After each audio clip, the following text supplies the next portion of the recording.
The city was a beast, a sprawling, living entity that never slept, never paused, and never ceased to amaze.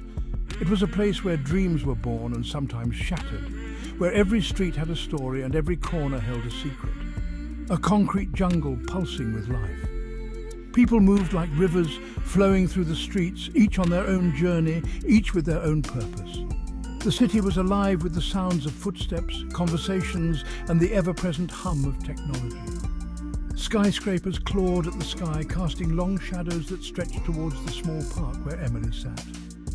These towering giants of steel and glass were the sentinels of the city, watching over the millions of lives below.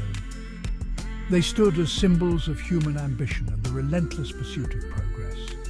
It was a haven from the urban chaos, a green oasis in the heart of the city. Here, amidst the trees and flowers, one could find a moment of peace, a brief respite from the relentless pace of city life. Emily often came here to think, to escape, and to dream. The air hummed with the distant roar of traffic, a constant reminder of the city's restless energy.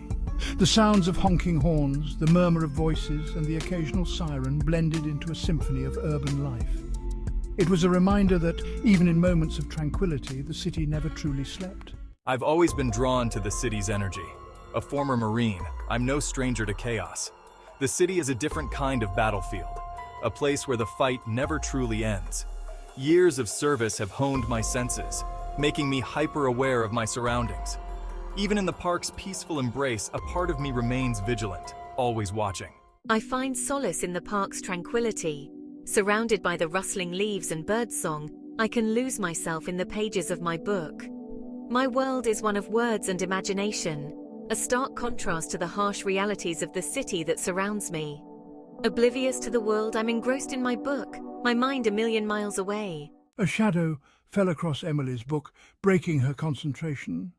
Startled, she looked up to see a figure standing over her. He was tall and wiry, his face obscured by a dark hoodie. Fear gripped her heart as she saw the glint of a knife in his hand. Don't move. Give me the bag. Jack's eyes snapped open, his gaze drawn to the commotion. His instincts kicked in as he saw the fear etched on Emily's face, the glint of the knife a clear and present danger. He didn't hesitate. He moved with the speed and agility of a predator, closing the distance between himself and the thief in a matter of seconds. The city street was bustling, but in that moment, everything seemed to slow down. Jack's mind raced, calculating every possible move. He could see the thief's eyes darting around, looking for an escape route. The tension in the air was palpable, and Jack knew he had to act fast. He could hear the distant wail of sirens, but he couldn't wait for help to arrive. Emily's safety was his top priority. As he approached, he could see the thief's grip on the knife tighten, his knuckles white with tension. Jack's heart pounded in his chest, but he forced himself to stay calm. He had been in dangerous situations before, but this felt different. This was personal. He could see the fear in Emily's eyes, and it fueled his determination. He had to protect her, no matter the cost. With a final burst of speed, Jack lunged forward, his hand reaching out to disarm the thief. The world seemed to hold its breath as the two men collided, a flurry of movement and adrenaline. Get away from her! Jack's voice rang out, filled with a mix of anger and desperation. He couldn't let the thief hurt Emily. Not now, not ever.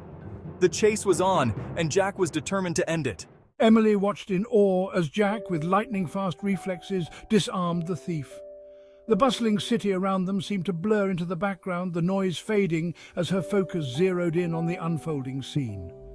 Jack's movements were precise, almost like a choreographed dance, each step calculated and executed with perfection. He held him in a firm grip, his voice a low growl, as he waited for the park security to arrive. The thief struggled, but Jack's strength was unwavering.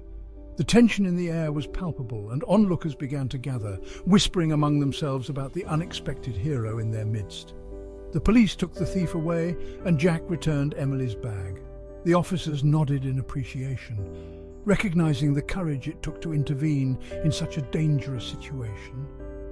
Emily clutched her bag tightly, the reality of what had just happened slowly sinking in.